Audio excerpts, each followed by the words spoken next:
Hello बच्चों, स्वागत है आपका अपने चैनल डिफेंस ट्यूटर में।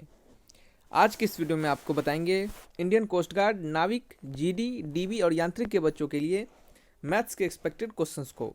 और आज का हमारा टॉपिक और कहें चैप्टर होगा बेसिक ट्रिग्नोमेट्री। यह बेसिक ट्रिग्नोमेट्री का लेक्चर नंबर 3 है। इससे पहले हमने आपके लिए बेसिक ट्रिग्नोमेट्री पे 2 और लेक्चर दिए हैं, तो जिन्होंने भी अभी तक उसे नहीं देखा है तो प्लेलिस्ट से जाकर देख सकते हैं। बच्चे, हमने इस वीडियो से आपका थोड़ा सा लेवल को बढ़ाया है। इससे पिछले 2 वीडियो में हमने थोड़ा बेसिक के साथ साथ कुछ अच्छे क्वेश्चंस को भी करवाए थे, और इसके बाद से हमने थोड़ा सा लेवल को बढ़ाया है। और आपको बता दें बच्चे कि ये जो आपका प्रॉपर वीडियो है, यहाँ पे लिखा ही गया है स्पष्ट रूप से कि बेसिक ट्रिग्नोमेट्री। ये क्या है? बेसिक ट्रिग्नोमेट्री यानी 10th लेवल तक यहाँ पे आपको क्वेश्चंस इस पार्टिकुलर वीडियो में, मतलब इस बेसिक ट्रिग्नोमेट्री के वीडियो में करवाया जाएगा। क्योंकि ये जो आपके सेक्शन स्टेज 1 के सेक्शन 1 में पूछे जाते हैं, और सेक्शन 1 में 10th लेवल और 10th लेवल से हल्का थोड़ा सा ज़्यादा, ठीक है, बस उतना ही पूछा जाता है। उससे ज़्यादा टफ क्वेश्चंस इसमें नहीं पूछा जाता है। जहाँ तक बात है स्टेज 1 की स्टेज 1 की सेक्शन 2 की बात, तो हमने सेक्शन 2 वाले बच्चों के लिए यानी जीडी वाले बच्चों के लिए अलग से ट्रिग्नोमेट्री का लेक्चर दिया है। तो वहाँ से जाके आप क्वेश्चंस के लेवल को चेक कर सकते हैं कि किस तरीके से आपके सेक्शन 2 में क्वेश्चंस पूछे जाते हैं, कैसे लेवल के। तो यहाँ पे आपके ज़्यादा लेवल के क्वेश्चंस नहीं पूछे जाएंगे, इसके कारण हम आपको उसी लेवल के अनुसार बता रहे हैं। हम आपको हमेशा कोशिश करते हैं कि आपके एग्जामिनेशन से थोड़ा सा ज़्यादा लेवल में क्वेश्चंस को दिए जाएँ, थोड़ा सा ज़्यादा से लेवल में आपको कंसेप्ट को बताया जाए, ताकि वहाँ तक आप अगर सीख के जाइएगा कंसेप्ट को, क्वेश्चंस को, तो उससे कम वाले क्वेश्चंस को, कम लेवल वाले क्वेश्चंस को आसानी से बना पाइएगा। ठीक है, तो चलिए स्टार्ट करते हैं वीडियो को। और वीडियो में बढ़ने से पहले बच्चे आपसे रिक्वेस्ट है कि प्लीज़ वीडियो अच्छा लगे तो वीडियो को लाइक कीजिएगा और चैनल को भी जरूर सब्सक्राइब कीजिएगा। तो चलिए स्टार्ट करते हैं अपने क्वेश्चन नंबर 1 की ओर। The value of cos 0 degree, cos 1 degree, cos 2 degree, cos 3 degree up to cos 89 degree, और ये क्या है? Cos 90 degree. क्या है? कॉस आपका 90 डिग्री। ठीक है, तो इसका वैल्यू क्या होगा? ठीक है, तो यहाँ से आपको एक लाइन में समझ जाना है, यहाँ से आपको एक लाइन में समझ जाना है। और वो क्या समझना है आपको? तो देखिए, यहाँ से आपको समझना है कि डायरेक्ट यहाँ पे जब आपका कॉस 90 डिग्री दे दिया गया है, तो कॉस 90 का वैल्यू क्या होता है? कॉस 90 का वैल्यू 0 होता है। सॉरी, क्या होता है? कॉस 90 डिग्री का वैल्यू क्या होता है? आपका 0 होता है। तो इस पूरे में हम 0 से अगर मल्टीप्लाई करेंगे, ये कुछ भी आ जाए, वैल्यू हमारा कुछ भी आ जाए, 0 से मल्टीप्लाई करेंगे तो क्या होगा? 0 ही होगा। तो ऑप्शन क्या होगा? ऑप्शन नंबर सी क्या होगा? सही आंसर होगा। देखिए, यहाँ पे क्या होता है बच्चे, क्वेश्चंस को थोड़ा सा और डिफरेंट तरीके से भी पूछा जा सकता है। ठीक है, तो चलिए आपको बताते हैं कि थोड़ा और डिफरेंट तरीके से क्वेश्चंस इसमें कैसे पूछा जा सकता था। ठीक है, इसको थोड़ा सा क्वेश्चंस को हम लिख लेते हैं फिर से एक बार।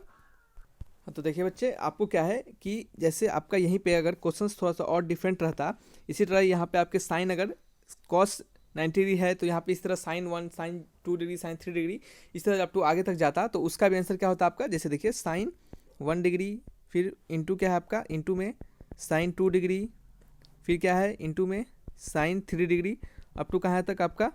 Sign 90 degree. ठीक है, और यहाँ पे क्या है आपका? Sine 0 degree. तो इस तरीके से रहता है, तो इसका भी आंसर क्या होता है? 0 होता है। क्यों? क्योंकि साइन 0 का वैल्यू क्या होता है? 0 होता है। तो ये एक आपका बेसिक टाइप का क्वेश्चन हो सकता है, इस टाइप का क्वेश्चन। एक और क्वेश्चन यहाँ से बनता है, वहाँ पे tan का यूज किया जाता है, तो tan में क्वेश्चन थोड़ा सा बढ़िया बन जाता है। तो उसको यहाँ पे आपको दिखा दे कि tan अगर 1 डिग्री रहे, इंटू में आपका क्या रहे? tan 2 डिग्री, फिर आपका tan 3 डिग्री, कहाँ तक? अप टू आपके tan 89 डिग्री तक रहे। ठीक है, तो आप इस क्वेश्चन को कैसे बनाइएगा? तो यहाँ पे आपको एक बीच में तो यहाँ आपको मिलेगा एक जिसका वैल्यू होगा आपका tan 45 डिग्री, फिर आगे क्या होगा आपका? साथ ही में tan आपका 46 डिग्री, और इसके पीछे होगा आपका बच्चे tan 44 डिग्री, यही होगा आपका। तो देखिए, हम यहाँ पे क्या करते हैं, यहाँ पे एक फंडा लगता है। वो फंडा क्या है? देखिए जैसे आप tan 89 डिग्री है, तो tan 89 डिग्री, tan 1, tan 2, 3, तो tan 45 का तो वैल्यू हमें पता है, लेकिन tan 89, tan 1, tan 2 का वैल्यू तो पता नहीं है ना। तो उसके लिए हम क्या करते हैं? उसके लिए हम थोड़ा सा दिमाग को यूज करते हैं। कैसे? देखिए, जैसे आप tan 89 डिग्री है, तो इसको आप क्या लिख सकते हैं? इसे आप लिख सकते हैं cot 90 माइनस 89। ठीक है, 90 माइनस 89। ठीक है, तो cot 90 माइनस थीटा क्या होता है? हमने आपको सिखाया था क्वाड्रेंट में। यहाँ पे फर्स्ट क्वाड्रेंट में क्या होता है? सभी आपके पॉजिटिव होते हैं। यहाँ पे आपका साइन और साइन का कॉसेक पॉजिटिव होता है, यहाँ पे tan और कॉट, और इसमें आपका कॉस और सेक, यही पॉजिटिव होते हैं। तो आपको cot 90 माइनस थीटा, 90 यहाँ पे है तो 90 माइनस थीटा इसमें, तो ये क्या होगा? पॉजिटिव में आएगा। और cot 90 माइनस थीटा क्या होता है? ये साथ तो आपका पॉजिटिव आ जाता है, और cot क्या होता है? tan में चेंज होता है, और जो होता है यहाँ पे थीटा उसे हम लिखते हैं, तो tan प्लस tan 89। तो आप tan 89 को ये भी लिख सकते हैं। ठीक है, तो चलिए, हमको ये पता चल गया कि हम इसको इस तरह से लिख सकते हैं। और इसको क्या करेंगे हम? इसी तरह ना लिखिए, थोड़ा सा और तरीका से चेंज कर देंगे। इसको cot का cot रहने देंगे, और 90 माइनस से 89 घटा देंगे तो क्या होगा? 1 डिग्री। ठीक है, तो tan 89 को हम cot 1 डिग्री लिख सकते हैं। ठीक है, तो चलिए, tan 89 को हम cot 1 डिग्री लिख सकते हैं। तो यहाँ पे हम tan 1 डिग्री लिखेंगे, फिर क्या है? tan 2 डिग्री, और इंटू tan डिग्री, और फिर ये वाला पूरा वैल्यू यहाँ पे लिख देंगे। फिर प्लस में क्या करेंगे, सॉरी प्लस नहीं, इंटू में क्या करेंगे, tan 89 को हम क्या लिख देंगे बच्चे, cot 1 डिग्री। और cot 1 डिग्री को cot 1 डिग्री को आप 1/tan 1 डिग्री भी लिख सकते हैं, ठीक है।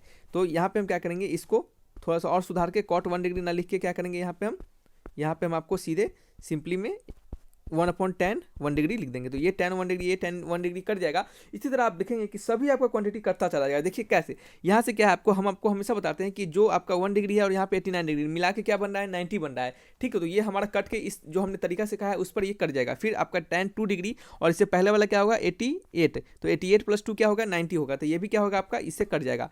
फिर आपका 87 वाला 3 डिग्री से कट जाएगा, ठीक है। तो इस तरह सब कटते चला जाएगा और लास्ट में आपका एक बचेगा, ये होगा आपका tan 45। अब देखिए यही कैसे बचेगा, तो आपको याद दिलवा दें कि फिर से आप यहाँ पे थोड़ा सा दिमाग का यूज करेंगे। कैसे, देखिए tan 46 और इसके पीछे क्या होगा, 44, 46 + 44 क्या होगा, 6 4 10 का 0, 4 4 8 1 9, 90 डिग्री हो रहा है, यानी ये हमारा इससे कट जाएगा, ठीक है। तो बच क्या जाएगा, tan 45 डिग्री। tan 45 डिग्री का वैल्यू 1 होता है। तो इस तरीके से क्या करते हैं, क्वेश्चंस को बनाते हैं जब tan का वैल्यू रहे तब।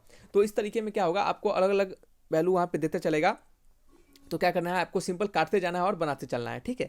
बस यही रूल को अप्लाई करना है, दूसरा यहाँ पे कुछ नहीं है।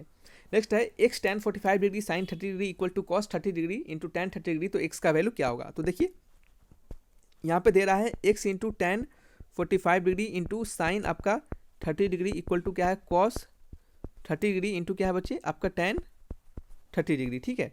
तो यहाँ पे क्या करेंगे हम, x का तो x रहने देंगे, tan 45 डिग्री का वैल्यू 1 होता है, sin 30 का क्या होता है 1/2 होता है, और cos 30 का क्या होता है आपका √3/2 होता है, और इंटू tan 30 का वैल्यू 1/√3 होता है। क्या होता है, tan 30 का वैल्यू 1/√3 होता है। ये √3 से √3 कट गया, 2 से 2 कट गया, x का वैल्यू 1 आ गया। क्या होगा, ऑप्शन नंबर डी। क्या होगा आपका बच्चे, ऑप्शन नंबर डी। तो ये एक सिंपल क्वेश्चन था, बहुत ही ईजी क्वेश्चन।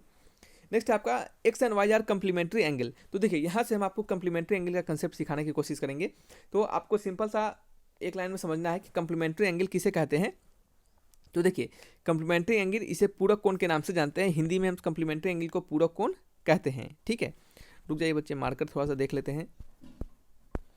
हाँ तो चलिए बच्चे देखिए क्या है, कंप्लीमेंट्री एंगल की बात कर रहे थे। तो देखिए कंप्लीमेंट्री एंगल दो टाइप के एंगल होते हैं, एक होता है आपका कंप्लीमेंट्री एंगल, ठीक है, कंप्लीमेंट्री एंगल, और एक होता है बच्चे आपका सप्लीमेंट्री, ठीक है, सप्लीमेंट्री एंगल, ठीक है, सप्लीमेंट्री एंगल्स।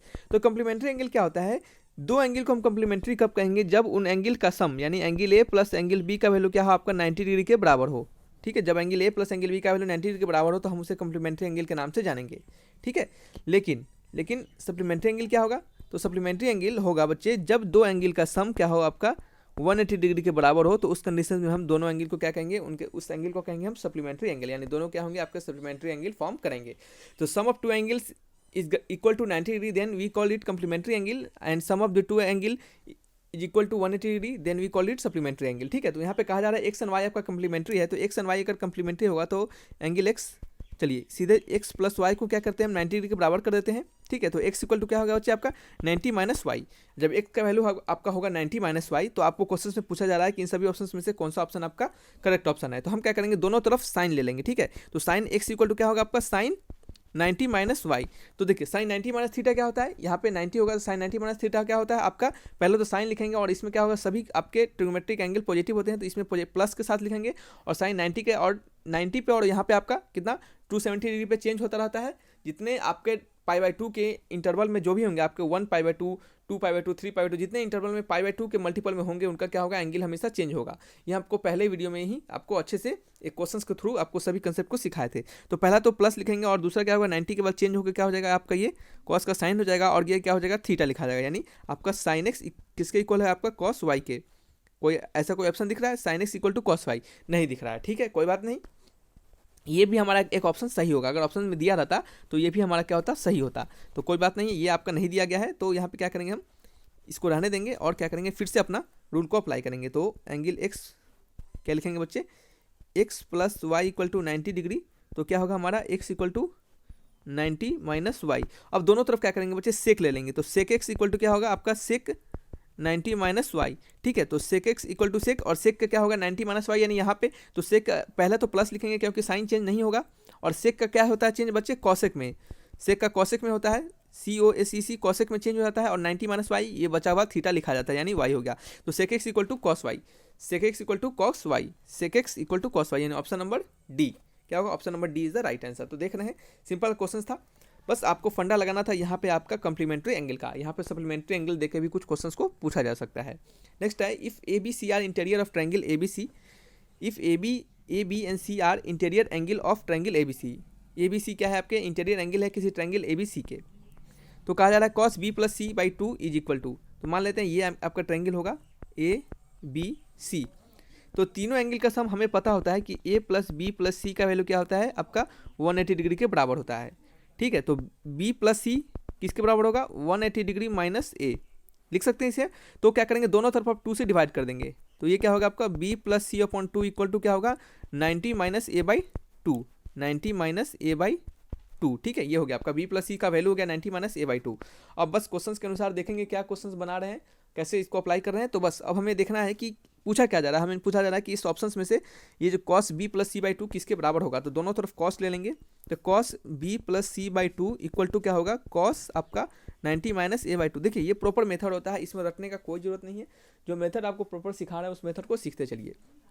तो आपको cos B plus C by two का वैल्यू पूछ रहा है, और हमें यहाँ पे हो रहा है कि कॉस बी प्लस सी इक्वल है cos 90 minus A by two के, और कॉस 90 माइनस थीटा यानी इस आपके फर्स्ट क्वाड्रेंट में तो पहला साइन तो पॉजिटिव होगा, और 90 क्या होगा चेंज हो जाता है 90 पे, तो कॉस का साइन हो जाएगा और ये हमारा एंगल लिखा जाएगा, यानी आपका cos B plus C by two जो होगा वो किसके बराबर होगा साइन ए बाई टू के। ऑप्शन मैच कीजिए साइन ए बाई टू, यानी option number A is the right answer.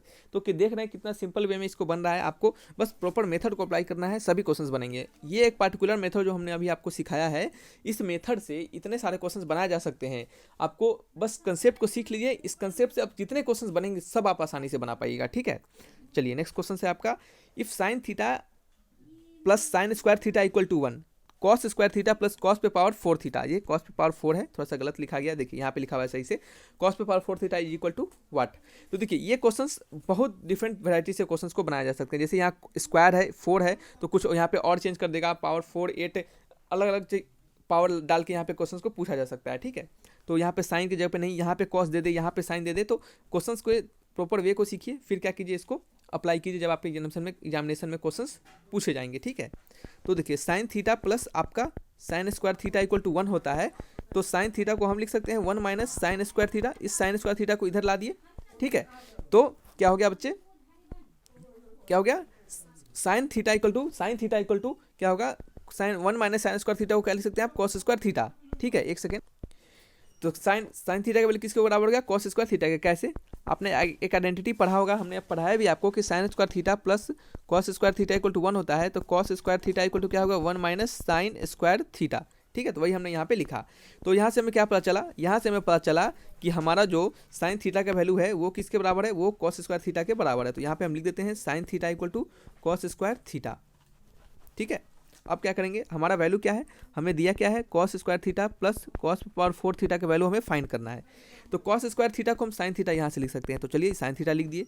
फिर कॉस पावर 4 थीटा को आप कॉस स्क्वायर थीटा का होल स्क्वायर लिख सकते हैं, और sign theta plus cos square theta को यहाँ से फिर से हम साइन थीटा लिख सकते हैं। तो साइन थीटा लिख दिया और इसका स्क्वायरिंग हो गया, तो ये क्या हो गया आपका साइन थीटा प्लस आपका sine square theta. Sign theta plus sine square theta का वैल्यू क्या दिया गया है 1 के बराबर दिया गया, तो इसका वैल्यू किसके बराबर हो गया 1 के, यानी option number C is the right answer.